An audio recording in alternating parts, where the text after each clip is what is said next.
G'day guys, Peter from Team Low Range 4x4 here, and this is just a quick video because, hey, that's what I like about videos.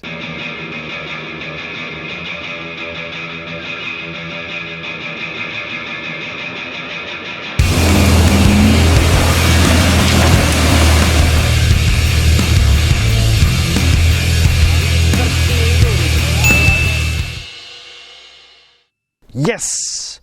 Alright, so you might have noticed that in all my previous videos I keep saying, have you thought about? Yes. I do say that a lot. Subscribe if you haven't. Team Low Range 4x4. Opportunity to subscribe and share. Don't forget to show you've subscribed. You give this video or any other video a big thumbs up, a like please guys. Yes, over 95% of people who are watching the videos are not subscribed. So think about subscribing if you can. It'd be absolutely fantastic. It means a lot to us, even if you're not that interested in watching everything we produce. So what are we going to be talking about today? When I was editing, I thought about, you know what? You'll start off sometimes with a video of me plunging through a bog hole. No setup to how did I come to just diving in like that. Is that what you meant to do? Are you meant to just wing it and hope for the best? Well, no, that's just not how it's meant to be done. If you want to avoid damage to your vehicle, if you want to not get stuck every single time you drive through water or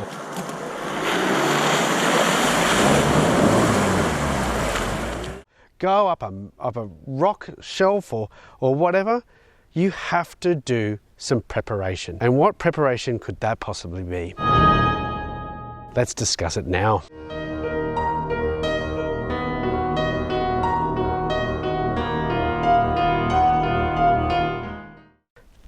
Tyres, yes. Very first thing that I always check before going out on the tracks.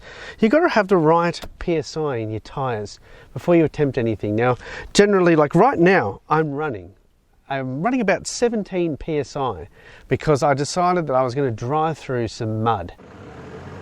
Now, I drove through one way and I sort of dug some trenches and I thought, you know what, this will make a great video to show people what you should do instead of just going, hey, you know what, I'm going to floor it and go through here.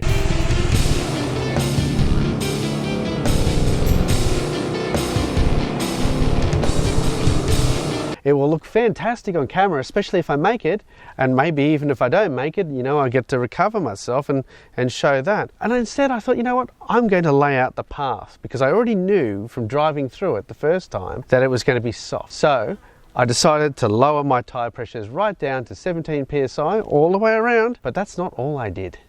And I got to the back of my truck and I went, you know what, I might need some recovery tracks, and as you can see, I've already used these. Yeah, I needed some recovery tracks. I mean, what I'm going to do is where I feel it's going to be the softest part, I'm going to put these down as a makeshift road. You don't want to be stuck all day. Well, it depends on you, of course. If that's the adventure you're after, that's fine. But if you're trying to get out after a camping, you know, you were camping and it started to rain and you're like, oh no, the track is all boggy to get out. You know, preparation. What about if you don't have recovery tracks? What can you do then? Well, there's usually a lot of this stuff flying around in the bush. Yes. Timber, wood. What you can do is basically lay it out. So if you get a big piece and you can get some small pieces, put them out like this, basically create your own sort of track. Give your tyre something to grip onto. And I would suggest doing it this way so these don't sit on the top and just go bing, bang, bung, whatever happens with them. So you've got yourself sort of your own, you know, recovery track if you have to. At the end of the day, I would always lean towards precaution and preparation rather than hell for leather. Unless, of course, that is your thing. If you're ready to go hell for leather and you've got a mate sitting on the other side or behind you with a recovery strap ready to pull you out if you're just out there to have a bit of fun, fair enough. But if you're traveling solo like I often do, it's best to be prepared to make sure that you don't find yourself in a world of trouble. If you've got one of these, probably a good idea to get it set up before you start. There's nothing worse than having maybe the nose buried in mud and then trying to reach to insert cables and all that kind of jazz. So the first thing I did was pull this out, set it up, got the winch ready, made sure it retracted and was fine and free before I attempted to dive straight into it. And it was ready, sitting on the seat in my cabin, ready to drive and grab, so I could get out there, whack a tree trunk protector around, hook her up and pull her out if I need to. Now I know not everybody's running a winch, so what else can you do? Well, my suggestion is choosing the right version of four-wheel drive. If you're driving through mud, always highly suggest using low range, and hopefully either L1 or basically low or second gear, maybe even first gear, depends on your ratios in your manual four-wheel drive, to attack that. Now, of course, you want momentum. You don't want to churn the wheels, because all you're going to do is dig yourself in deeper.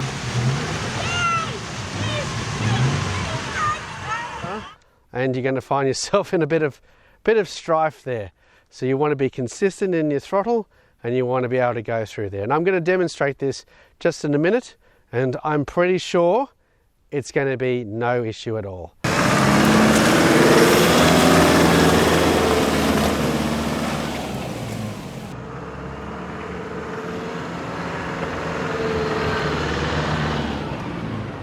Okay guys, I'm Peter from Team Low Range 4x4.